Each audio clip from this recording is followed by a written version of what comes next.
यदि मैं एक मिरेकल जो है आपके साथ शेयर करना चाहती हूँ।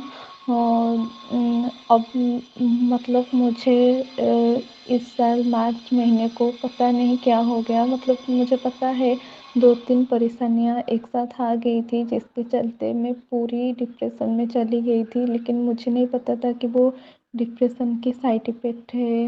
मतलब मैं रोने लगती थी, दिन भर सिर्फ रोना आता था। मुझे नहीं पता था कि क्या हुआ क्या नहीं, पर फिर भी मुझे रोना आता था और मैं खा भी नहीं रही थी और पी भी नहीं रही थी, और पढ़ाई, घर के काम करना सब छोड़ दी थी। मतलब ऑलमोस्ट छोड़ दिया था। तो मुझे समझ ही नहीं आ रहा था कि मेरे साथ क्या हुआ, मतलब क्या हुआ। मैं 2-3 जगह गई हूँ, लेकिन उससे कोई फ़ायदा नहीं हुआ।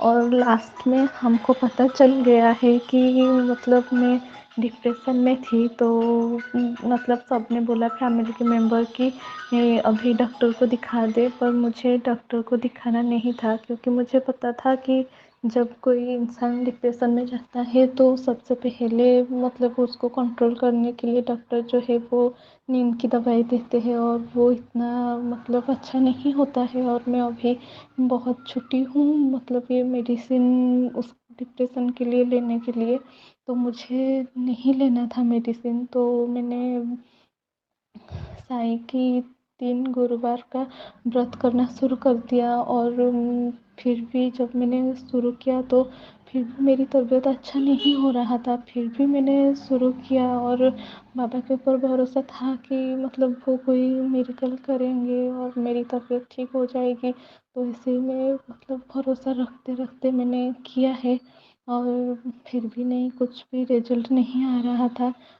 फिर क्या हुआ, 3 गुरुवार मतलब जब एंड होने को आ रहा था, एक रात को मैंने एक सपना देखा कि मैं बाइक में कहीं जा रही थी, और पापा जैसे दिखने वाले मतलब एक लोग आए और वो खड़े हो गए, जो मुझे उनको देखते भी बहुत मैं डर गई थी। और फिर उन्होंने मुझसे थोड़ा दूर जाके खड़े हुए, और एक चीट मतलब एक चीट मेरी तक मतलब मुझे दिया। मतलब दूर रह के उसे मतलब ऐसे फेंक दिया। तो मैंने वो चीट उठाई, और वहाँ पे लिखा था कि तुम्हारी तबीयत अब ठीक हो जाएगी। तो उसके बाद मैंने पूरी कन्फर्म हो गई कि ये बाबा ही है। तो उनको मैं दक्षिणा देनी चाहती थी।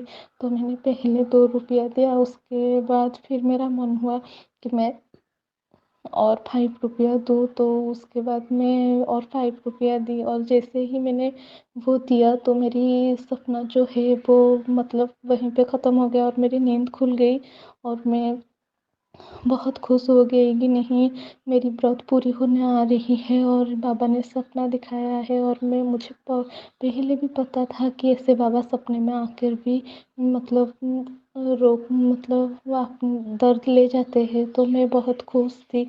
और मेरी ऐसे ही और 2 दिन सपने की 2-3 दिन बाद मेरी मतलब व्रत ख़त्म होने वाली थी, और बहुत अच्छे से व्रत ख़त्म भी हुआ। लेकिन फिर भी मेरी तबीयत में कोई भी मतलब सुधार नहीं आई। लेकिन मुझे पता था, और मैं बोल भी रही थी कि मेरी तबीयत एक दिन ज़रूर ठीक होगी, ज़रूर ठीक होगी, ज़रूर ठीक होगी। लेकिन ठीक नहीं हो रही थी, लेकिन मुझे पता था कि होगी।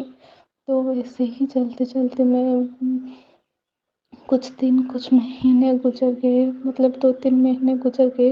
लेकिन उसके बाद मुझे बिल्कुल भी पता नहीं चला कि मैं खा रही हूँ, पी रही हूँ, मेरी तबीयत ठीक हो गई है, और मैं पढ़ाई भी शुरू कर रही हूँ। मतलब मुझे खुद भी नहीं पता मेरी तबीयत साईं ने कैसे ठीक कर दिया है। और ये मैंने बहुत छोटी, जब मैं 10 क्लास की थी, तब से मैंने बाबा को मतलब पूजा है। लेकिन ये मेरी आपकी पहली एक्सपीरियंस और मिरेकल है, जो मैं सबके साथ शेयर करना चाहती थी। प्लीज़ इसे शेयर कर दीजिएगा, प्लीज़ नीतू दी। ओम साई राम।